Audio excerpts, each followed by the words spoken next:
সাকিব আল হাসানের bowling action নিয়ে প্রশ্ন তুলেছে ইসিবি। তারা আসলে একটা টেস্ট চালিয়েছে, সেই জায়গাটাতে নর্মালি রাফি একজন বোলারের হাতের কোনোই আসলে বোলিং করার সময় 15 ডিগ্রি পর্যন্ত বাঁকাতে পারেন। তবে ইসিবি থেকে আসলে স্পেসিফিকলি খুব সম্ভবত বলা হয়নি যে তিনি আসলে কত ডিগ্রি তার হাত বা কোনোই বাঁকছে। তবে তারা বলেছেন যে এখানে কিছু ত্রুটি আছে, ফলে ইসিবির যে কোনো ধরনের টুর্নামেন্ট আপাতত সাকিব খেলতে পারবেন না। নিঃসন্দেহে দেখুন, আসলে সাকিব আল হাসান গেল সেপ্টেম্বরে সারের হয়ে খেলেছেন, ভালো খেলেছিলেন, একটা ম্যাচেই 9টা উইকেট তিনি পেয়েছিলেন। পরবর্তীতে তার বিরুদ্ধে অনফিল্ড আম্পায়ার আসলে অভিযোগটা আনেন। সেই ম্যাচে তিনি 60টার বেশি ওভার করেছেন, 60টার বেশি ওভার করেছেন এবং টানা বল করার কারণেই হয়তোবা পুরো ইনিংসে নিশ্চয়ই আমার কাছে মনে হয় না সাকিব আল হাসান মানে তার অ্যাকশনটা ইলিগাল ছিল। বসুন্ধরা টিস্যুতে ছাড়ের ছড়াছড়ি। বসুন্ধরা টিস্যু নিয়ে এলো নিশ্চিত ছাড়। হয়তোবা একটা দুটো ওভার বা খুব বেশি একটা স্পেলেই হয়তোবা এরকম হয়ে থাকতে পারে।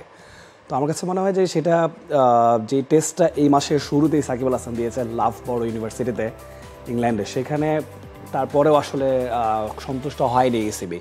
হয়তোবা সেখানে তারতম্য ছিল বেশ কিছু। ওভারঅল আমার কাছে মনে হয় যে খুব শীঘ্রই সাকিব হয়তোবা আপিল করতে পারেন এবং রিসেসমেন্ট হবে আরেকটা পার্সোনাল, সেখানে তারপরে গিয়ে আসলে সিদ্ধান্ত আসবে। আপাতত সিদ্ধান্ত এটাই, ইসিবির আয়োজিত কোনো প্রতিযোগিতায় সাকিব আল হাসান খেলতে পারছেন না। সেটা হতে পারে দ্য 100, হতে পারে কাউন্টি ক্রিকেট, যে কোনো জায়গায় আসলে সাকিবকে আপাতত দেখা যাবে না। এবং এইটা একটা কনসার্নের বিষয় যে লাফবরো ইউনিভার্সিটি একটা স্বীকৃত জায়গা যেখানে বোলিং অ্যাকশন টেস্ট দেওয়া হয়।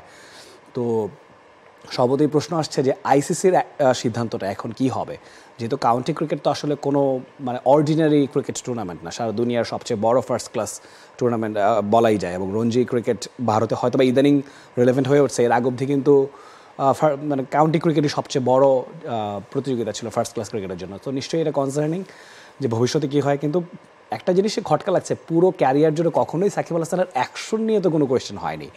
এই প্রথম এটা শুনলাম এবং ইট ইজ ভেরি অ্যালার্মিং এবং সারপ্রাইজিং ফর আস। এক্স্যাক্টলি, এবং তিনি যেভাবে বোলিং করেন আসলে মানে চোখেও কখনো খটকা লাগে না যে তার বোলিং অ্যাকশন নিয়ে খানিকটা দ্বিধা তৈরি হতে পারে। সেই জায়গাটা থেকে যেটা আপনি বলছিলেন যে স্যারের হয়ে যে ম্যাচটা খেলেছেন, তিনি 63 ওভার বোলিং করেছিলেন সেই ম্যাচটাতে, ফলে অনেক লম্বা সময় তিনি বোলিং করেছেন, 9টা উইকেট পেয়েছিলেন সেই ম্যাচে।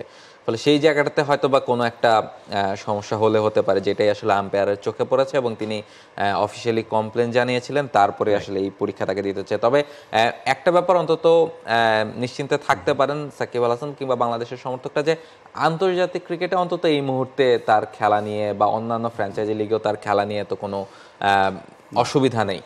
আপাতত ইংল্যান্ডের যে লিগগুলো আছে বা টুর্নামেন্টগুলো আছে সেগুলো নিয়েছে। তবে আমার ধারণা তিনি আপিল করবেন, আপনি যেটা বললেন যে তিনি আপিল করলে সেটা নিশ্চয়ই এরপর তিনি সেখান থেকে উতরে আসবেন বলেই আমার বিশ্বাস। কারণ তিনি যেভাবে বোলিং করেছেন, 17-18 বছর ধরে ক্রিকেট খেলছেন, আসলে কখনো তো কারো চোখে সেরকম পড়েনি। ফলে সেই একটা ম্যাচে হয়তো বা কোনো একটা গন্ডগোল পাকিয়ে ছিল, সেটা নিশ্চয়ই সামলে উঠবেন এবং আপিল করলে আমার ধারণা আবার সবকিছু ঠিক হয়ে যাবে। নিঃসন্দেহে। For more updates, subscribe to our YouTube channel and click on the bell icon. Follow us on Facebook and Instagram. Download T-Sports app to enjoy exciting games and highlights. Visit tsports.com.